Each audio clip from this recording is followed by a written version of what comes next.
Malevolent hypocrisy. Dude, they were just utterly grotesque.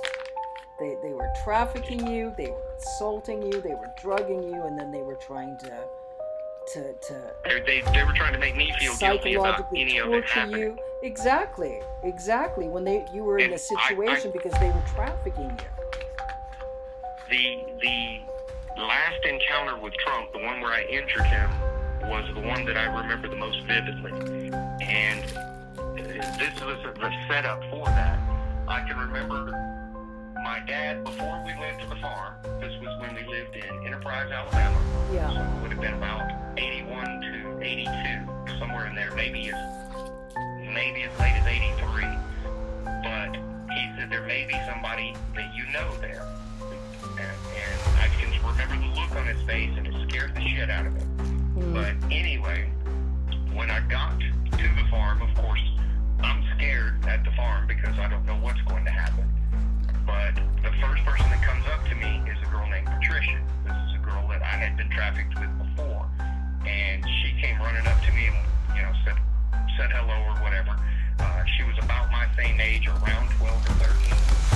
And I can remember my dad saying, well, why don't you guys go run off and whatever and have fun. And I can remember not knowing what to do in that instance because, these parties weren't for me. I wasn't. And then he said something to the effect of, no, it's not like that for you anymore. You're a man now. You can just go out and have fun. Well, we went to go have sex.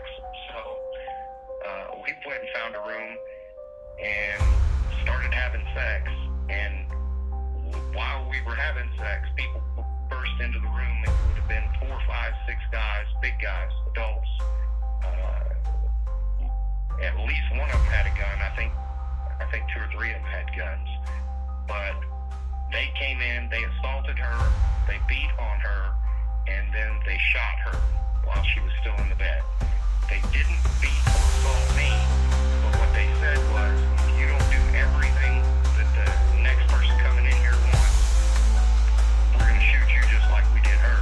And I can remember them having like an argument because we shot her in the bed and they had to go find another mattress.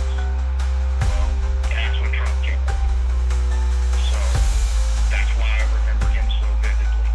And it was at that point I had already decided they're probably just going to kill me anyway. I'm going to take him with me. And I tried, but I did not.